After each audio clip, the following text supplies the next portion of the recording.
अद्भुत असाधारण अलौकिक कलारे विषधर साप और मनरे अतुट आस्था माଳ परी सापकू गलारे गोड़ाई झुली झुली जाउछंती महिला आउ तले मुंडरे घट मुंडाई नाची नाची चलीछंती श्रद्धालु। ना साप प्रति कहार भय अछि ना संकोच। भय और विस्मयर ऊर्ध्वरे विश्वासर एभली असाधारण चित्र देखिबाकू मिलिछि मयूरभंज जिला फुलझरी गाँवर मां मनसांक पूजारे।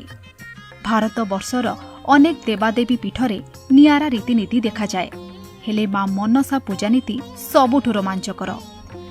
दीर्घ वर्ष हेलाणी मां को पूजा पाई गलारे नागसाप गोड़ाई घट उत्तोलन करि आसुछंती श्रद्धालु।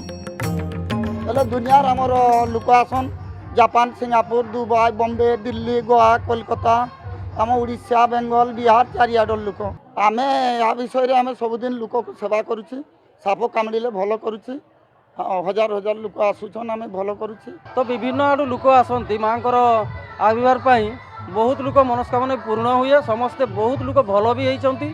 तेणु माँ को मानसिक करी लोक मैंने आसी ये घट मुंडा। वर्ष वर्ष धरी एभली अद्भुत परंपरा चली आसुछि फुलझरी गाँव। 15 वर्ष हेलाणी नाग सापकू गलारे गोड़ाई मां मनसांक घट उत्तोलन करा जाउछि।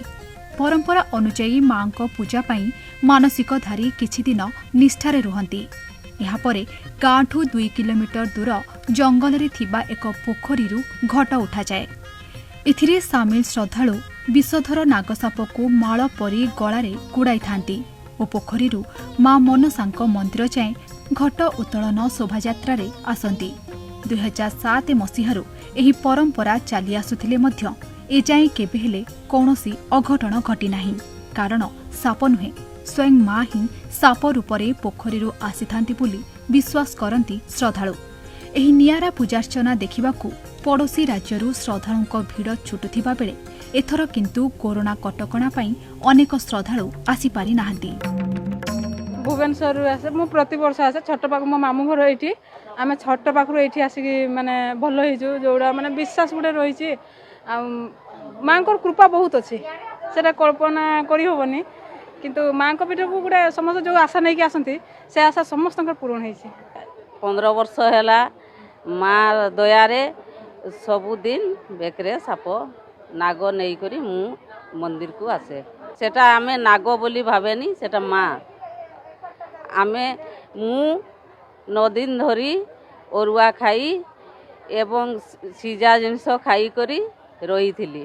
साप को बेकर माळ करी दीर्घ 2 किलोमीटर ऊर्ध्व घट उत्तोलन करचंती श्रद्धालु माने। ता सहित मां को पीठरे विश्वास पाई शह शह श्रद्धालु भिड़ जमीची। मयूरभंज मृत्युंजय सेनापति, ईटीवी भारत।